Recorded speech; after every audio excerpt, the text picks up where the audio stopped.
बिस्मिल्लाहिर्रहमानिर्रहीम। 13 شپې نه چې کوم بارانونه په خیبر پختونخوا کې شدید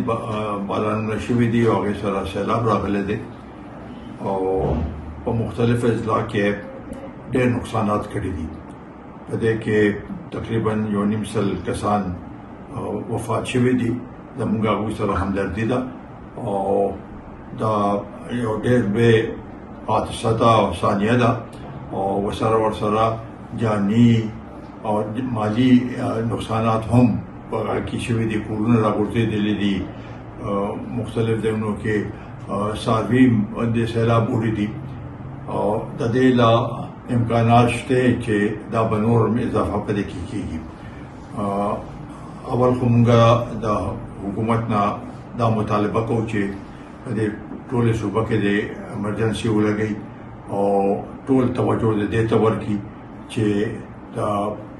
کم ځای کې نقصانات شوي دي، کم ځای کې خلک لا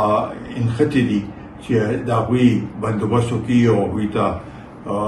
هغه د روباسي او چې کوم ځای کې ضرورت د خوراک د نورو د تنبانو وغیره نو هغه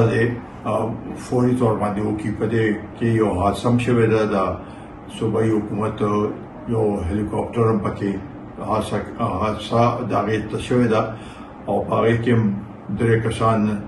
جان بحق دي. نو هغوی سره د هغې افسوس کوم او زه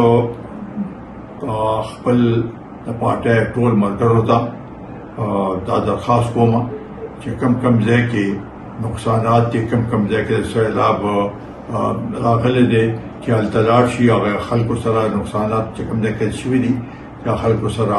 هلته همدردي وکړي او هغوی سره کومک وکړي او د هغوی چې څه ضروریات دي چې هغې کې هغوی سره چې څه پریشاني هغې کې د هغوی مدد وکړي. او دا راتلونکي یو څو ورځې